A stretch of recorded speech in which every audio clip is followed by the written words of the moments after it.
copropiedad, no hemos parado de hacerle preguntas a Chengui. No han parado. Sí. No me dejaron un segundo de descanso. Así que está muy interesante. La verdad es que hay muchas preguntas que hacer y que están relacionadas con las comunidades.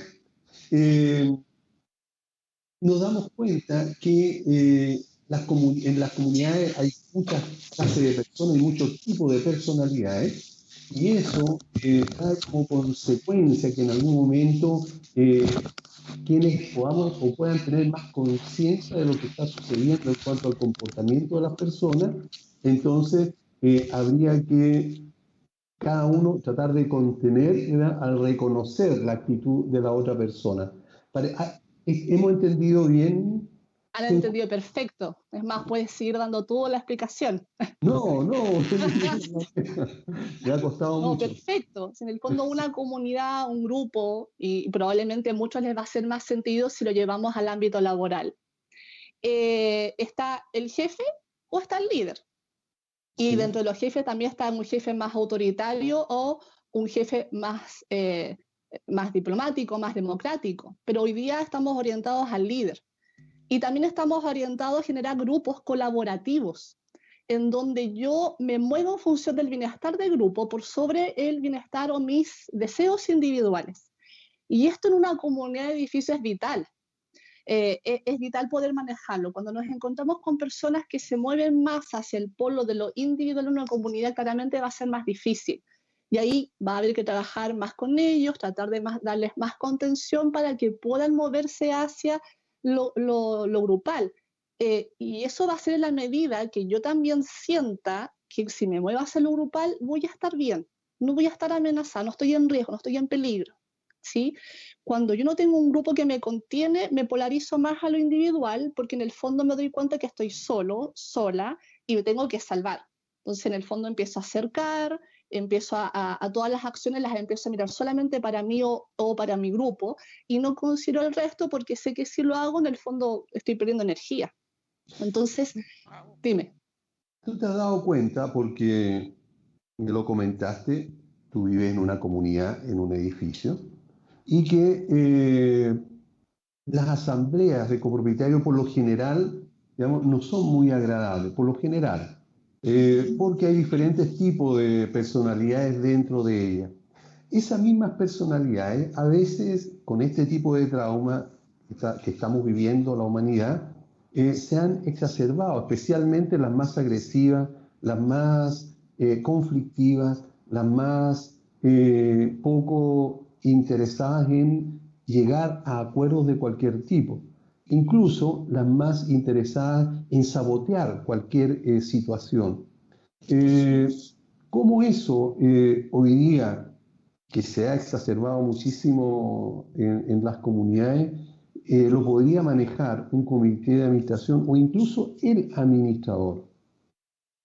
Frente a una situación más agresiva, un poco lo que hablábamos antes, contener cuando si estás en la reunión misma de la asamblea y empieza a surgir una o dos personas que se empiezan a tornar más agresivas en el lenguaje, lo primero que hay que hacer, enfatizo, es contener, reconocer lo que el otro está sintiendo, reconocerle que estamos a lo mejor dando una respuesta que es poco satisfactoria para el otro porque le genera una merma en su seguridad, en su bienestar.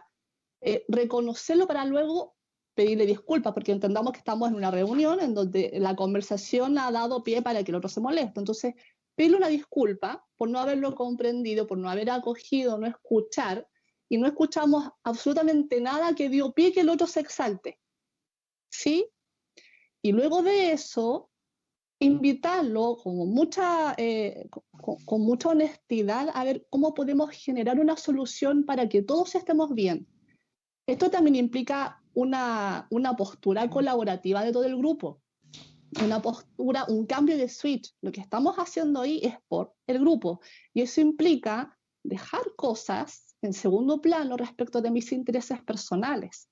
Entonces, entrar a un equilibrio entre el bienestar del grupo versus mi bienestar a veces podría ser complejo, no es tan fácil. Por eso es importante no solamente reunirse en función de lo estricto administrativo, hay que generar lazos, vínculos, hay que decirle estamos disponibles como grupo y en lo individual también para contenerte, para escucharte, para una videoconferencia, porque cuando generas lazo vas a hacer que lo administrativo salga por defecto, debiese tender a funcionar. Es como cuando tienes un grupo de trabajo. Los grupos de trabajo, si solamente nos limitamos a la labor técnica y así instrucciones, dar instrucciones, cumplir con tareas, se torna demasiado pesado. Pero cuando involucramos al ser humano que tenemos y los ponemos a la mesa a poder compartir, nos empezamos a conocer qué es lo que pasa en mi vida personal, empezamos a conocer por qué hago y digo lo que hago, por qué reacciono de esta manera, empezamos a ser más compasivos con el otro y empezamos a cuidarnos más. Y eso empieza a darme más confianza en el grupo para yo poder llegar y en vez de plantear un enojo y una agresividad, me voy a sentir confiada en plantear lo que realmente me está pasando, que es un miedo, un temor a algo que puede que tenga origen en la familia, con los padres, o en mi subjetividad muy personal. ¿Me explico?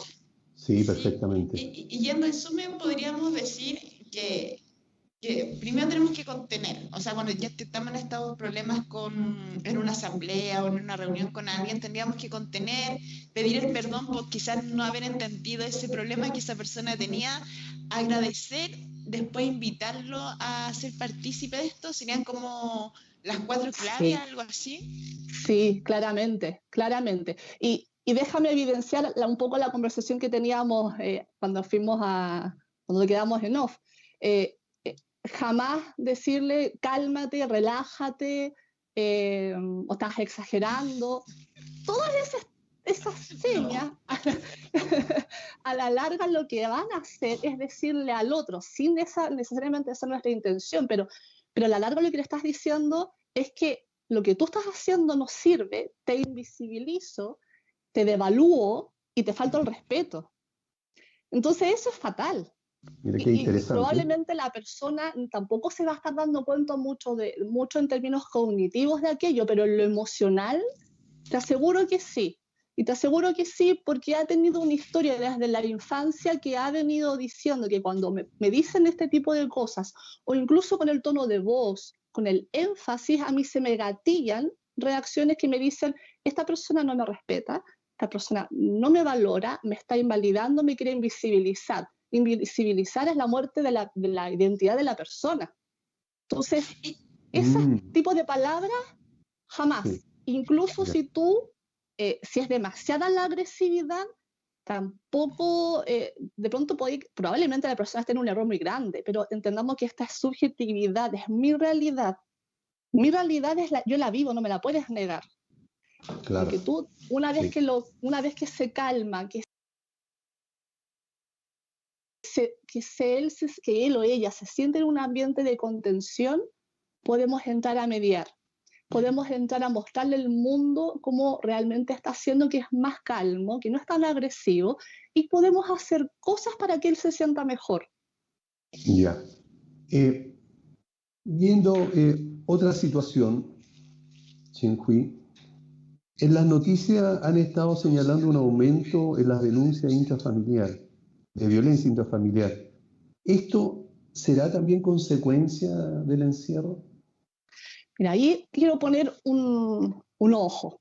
En el fondo, no hay que llamar al pánico, tampoco hay que culpabilizar en el fondo a lo que estamos viviendo como pandemia e instancias de encierro. No hay que darlo como culpabilizador de que surja agresividad y que por ello aumente la violencia intrafamiliar. Es un detonador. Es un detonador que en algunas personas va a hacer que algo detalle, algo detone, como lo dice la palabra, se gatillan situaciones que me amenazan. Pero de base, estas personas ya vienen con el fondo una conducta, un historial que hace presumir que probablemente van a tener una reacción más agresiva. Y además, el confinamiento también nos va a generar menos instancias para poder administrar mis emociones, para poder canalizarlas de mejor manera, sublimar de mejor manera. Por eso es tan importante lo que hablábamos al inicio, para poder mitigar estas reacciones que son más hacia lo más agresivo. Es importante tener acciones preventivas, tener acciones de autocuidado en mi persona y en mi familia y en el entorno comunitario, que van a ser un poco, se han conocido. Hacer meditación. La meditación o mindfulness, como le dicen, y que también se puede hacer desde el yoga, desde el tai chi, desde el qigong, son en el fondo instancias que están comprobadas científicamente. Ya desde la década del 80 han surgido investigaciones de neurocientistas respecto de cómo la meditación hace que nuestras neuronas, la actividad neuronal se empiece a equilibrar de mejor manera y podamos adquirir una mejor conciencia de lo que nos está ocurriendo introspectivamente, como también de lo que ocurre en el entorno. Eso como punto 1. Punto 2, sobre todo los que son más hiperreactivos, más ansiosos, los que necesitan estar haciendo cosas como para sentirse en control. Tienen que hacer ejercicio. Muchos dirán, pero es que estoy en casa. En casa podemos hacer muchas cosas.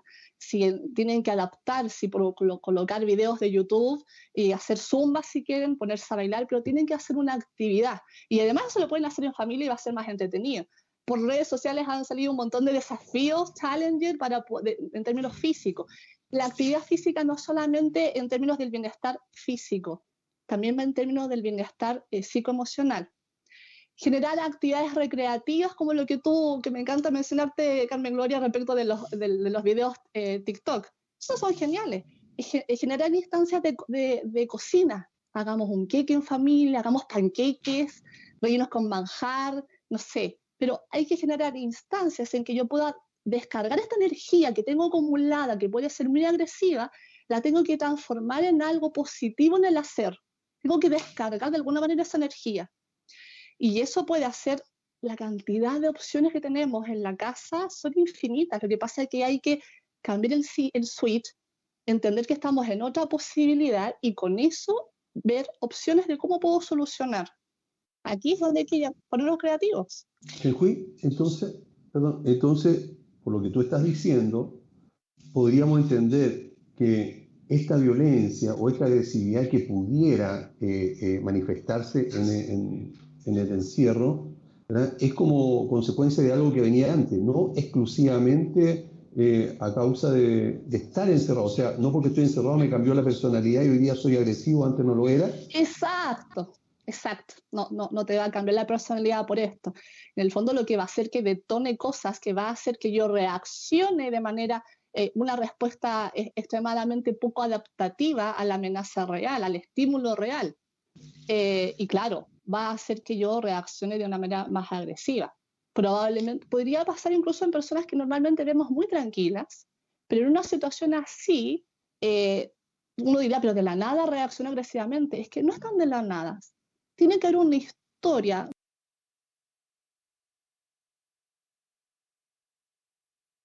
muy, muy en su inconsciente, porque cuando nosotros sufrimos un trauma emocional, cuando la amenaza o el estímulo externo, la vivencia externa o incluso también interna me sobrepasa,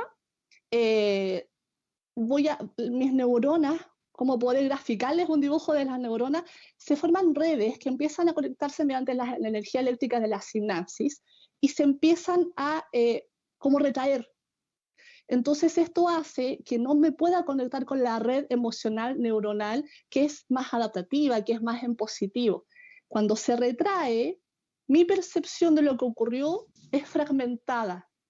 Y de esta manera van a surgir síntomas que se expresan desde solamente lo cognitivo, solamente lo corporal o solamente lo emocional, como podría ser la agresividad.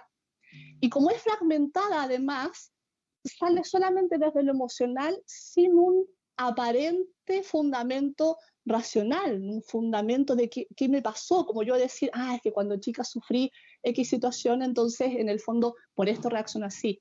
Al ser fragmentada, mi memoria también retorna, se evoca fragmentadamente y la memoria es emocional, cognitiva, corporal.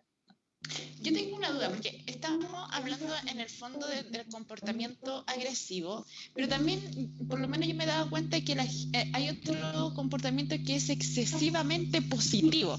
Nos vamos a un extremo con la cosa positiva y muchas veces la persona que quizás está más afectada ve que esta persona tan positiva como que no le importa nada. Y en el fondo quizás sí le importa, pero ser extremadamente positivo puede ser un poco malo, irnos al extremo. Sí, definitivamente. O sea, todas las preguntas que tú te sigas haciendo respecto a la polarización no es adecuado. Lo adecuado está en el centro y en una flexibilidad para balancear.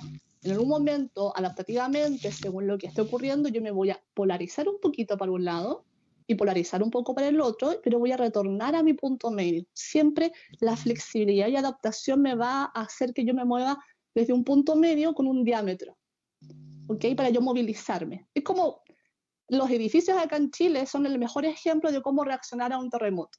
Los edificios acá en Chile están hechos para cuando hay un terremoto, un trancacazo, el edificio no se queda rígido, sino que se mueve en función de las ondas y eso permite que sobreviva. Como ser humano tenemos que hacer lo mismo.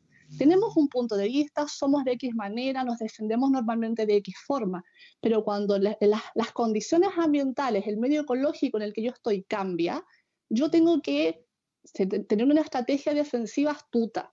Eso quiere decir que me voy a poner agresivo cuando realmente sea necesario, o sea, la dimensión de la amenaza realmente es así, o me voy a ir a un polo más pasivo porque es la mejor reacción adecuada a lo que está ocurriendo.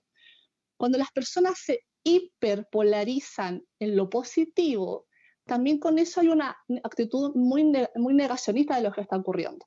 Ser positivos, por supuesto que es bueno, pero el polo de lo positivo es inadecuado porque es como que me pongo un prisma, unos lentes que me hacen ver que la situación no es tan agresiva y eso me coloca en riesgo. ¿Por qué? Porque no voy a alcanzar a advertir la amenaza real, entonces no voy a poder ni prepararme ni reaccionar a tiempo. Entonces, no voy a comprar alcohol gel, no voy a comprar máscara, no me voy a fabricar la máscara porque creo que no lo necesito. No voy a hacer cuarentena porque creo que lo que está ocurriendo en realidad no es tan así. Entonces, no voy a alcanzar a protegerme ni a mí ni a los míos de forma adaptativa para responder. Entonces, lo exagerado para ambos bandos es inadecuado, nos va a hacer daño tanto a nosotros como a los demás. Chen Hui, tengo otra pregunta, pero la vamos a hacer a la vuelta de comerciales, pero te la voy a dejar andando por ahí. ¿Qué pasa con los trabajadores de las comunidades? Porque siempre hablamos de los residentes, hablamos de los administradores, pero ¿qué pasa con los trabajadores? ¿Cómo los podemos ayudar para que tengan un mejor clima laboral con todo lo que ellos están pasando? Porque en el fondo los conserjes no están con una necesidad de hacer una cuarentena y se tienen que transportar por todos los medios, quizás están más expuestos y se sienten más vulnerables. Esa pregunta te la voy a pedir que la responda a la vuelta de comerciales. Perfecto.